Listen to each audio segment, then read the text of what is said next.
She's asking about the snacks on the side. I've told her that they're not free, they've got to pay for the snacks. Well, if you were nice enough, I'll give you for free. Oh, terrible, aren't they? Perfect. Oh, come on, Isla, look at this. Do you know what you could do? Print a piece of cake for Mum, and she'll be so happy.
Hello everyone, hello to my family, my friends, and who's out there watching that I have not got the chance to encounter with.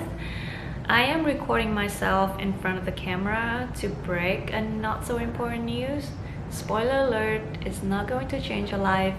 It is to me just a tiny bit update about my life, career-wise, that from the 6th of November 2020, I am no longer employed by Emirates Airline. With that being said, I am no longer a flight attendant slash cabin crew slash air hostess slash stewardess, you name it. No more chicken or beef, no more hot towel whatsoever. First and foremost, I am extremely sorry to those of you who are my loving family, my dearest friends. You guys gotta fight out this way. It's almost the same as what I did 6 years ago, where I left for Dubai and only let everybody know until last minute, as late as could be. Because to be honest, this is not something I would find myself mentioning as well as explaining more than once. I planned to avoid repeating myself about what happened, how it happened, and whether I was okay facing it. Pretty much the purpose of the video is to break the news that matters to me and being transparent about my status at the moment. If you are living on the planet Earth, I am positive that you are aware of the pandemic is going on, or in another word, it's called the reason why I lost my job. Here's what happened. On the 6th of November 2014, I joined Emirates and started off with a 3-year contract, which is the maximum time one contract could last if your position is the cabin crew in the company. I renewed the second one in 2017, and this 2020 meant to be the year where I was going to sign the third one. But obviously things did not go as planned. There is no more contract to be proceeded with, and my journey with Emirates came to an end after a good 6 years. The reason why the company decided to let go thousands of the employees is totally understandable. Aviation is one of the most vulnerable industries that got hit by this global crisis. Well, therefore, they gotta do whatever it takes to keep the company on the run.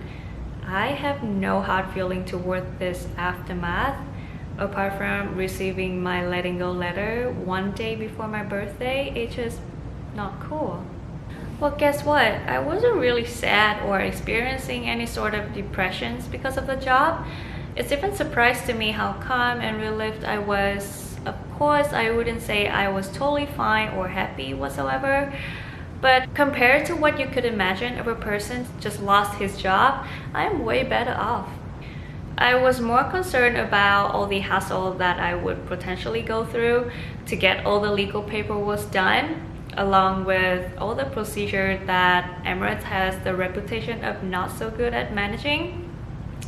More often than not, people said leaving Emirates is even harder than getting in. At one point, I just wanted to be like, "Hey, it was nice to know you. Here's your money. Off you go." look, I am not trying to sugarcoat the situation or acting cool and all.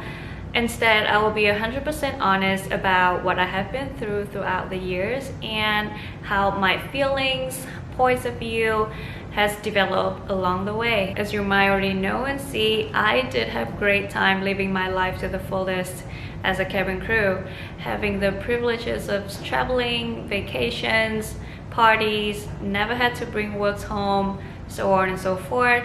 They are real, and I truly appreciate the opportunity that I had in such early stage of my life.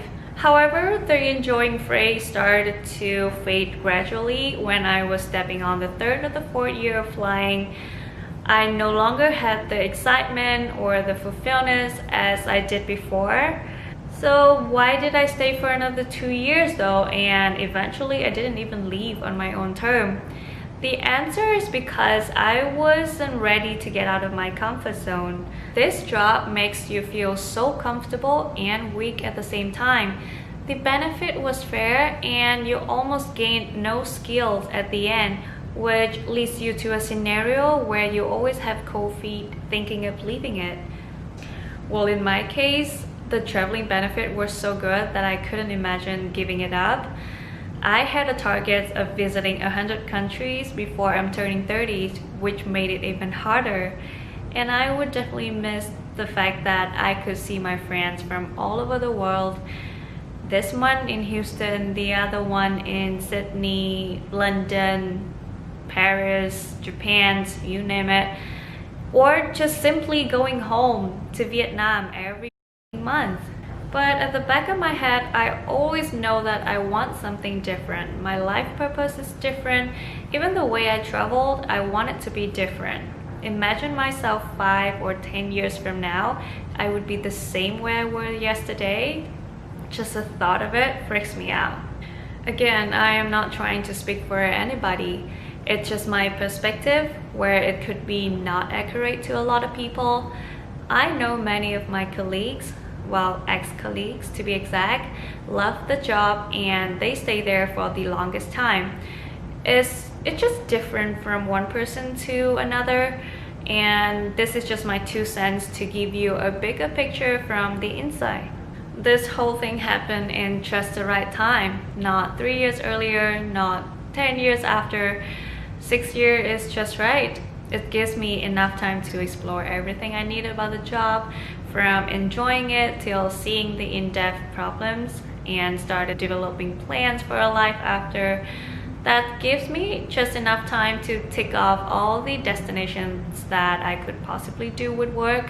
One thing I'm super proud of is that I never slept in on the layover. I did all I could, and a couple of times I even found myself going back to the hotel 15 to 20 minutes before the wake-up call. That all makes sense if you are the cabin crew out there and you know what I'm talking about. That was epic. Therefore, the way that I process the whole changes is like finding my aha moment. It's the wake-up call to me, and strange enough to say, I somehow felt grateful for what happened.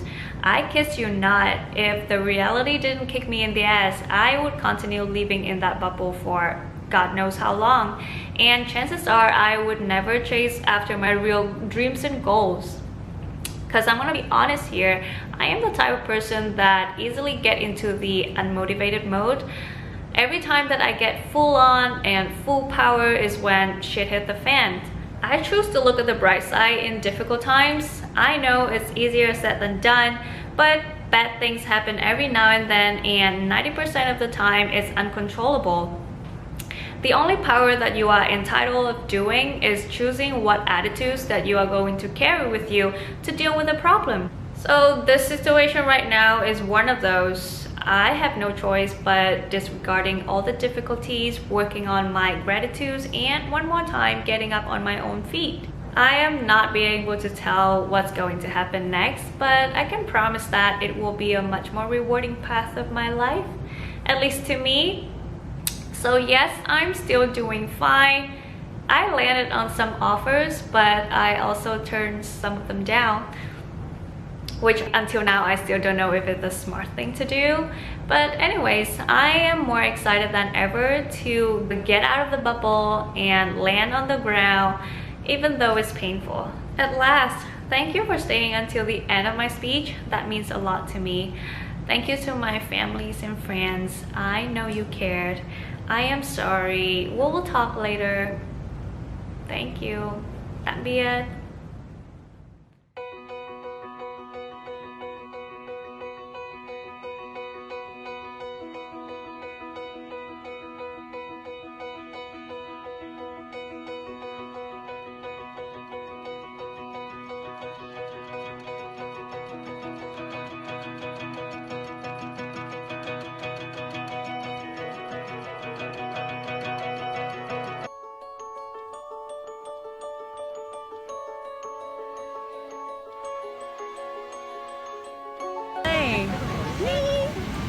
Mọi người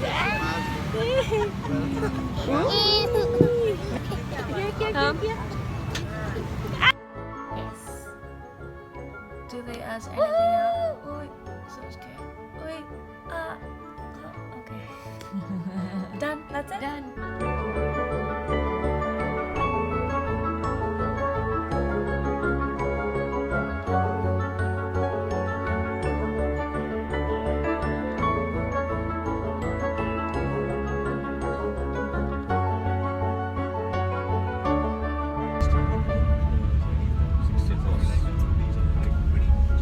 So bright.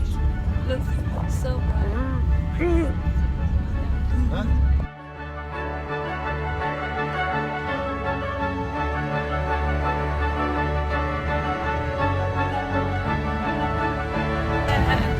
Wow, this is like So red, so Living red. La Vida Loca. Wow.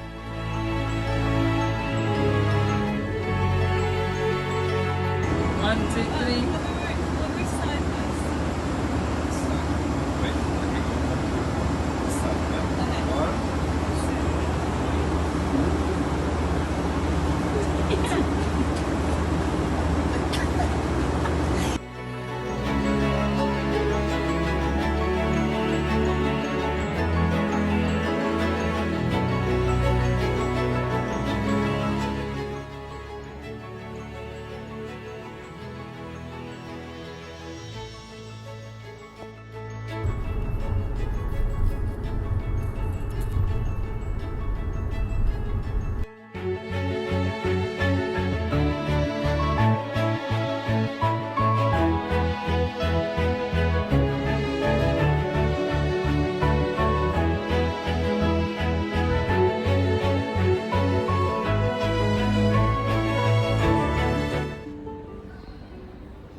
So